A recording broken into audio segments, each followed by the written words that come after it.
કેટલા આવ્યા ને કેટલા ગયા, આવે ને જાય, આવે ને જાય. અહીંથી કોઈ એક હળીની કટકી લઈને ન જાય. વ્યવસ્થા જ ઈશ્વરની એવી છે.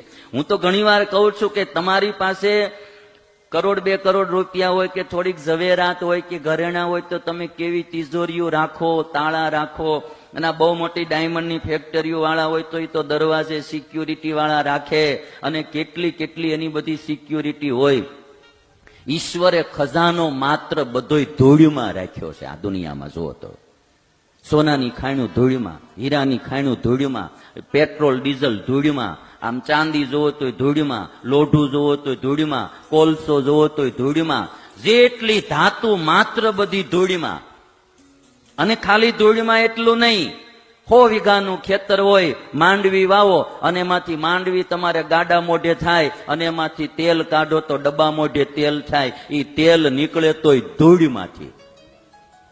તમે આમ જુઓ, વિચારણા કરો. ક્યારેક જમીનમાં શું હોય? ધૂળ હોય. ઉપરથી ઉપરવાળો વરસાદ વરસાવે, ધૂળ અને પાણી બે જ વાનું હોય અને એમાં તમે બિયારણ વાવો એટલે તમારે ગાડા મોઢે સિંગ થાય ધૂળમાંથી.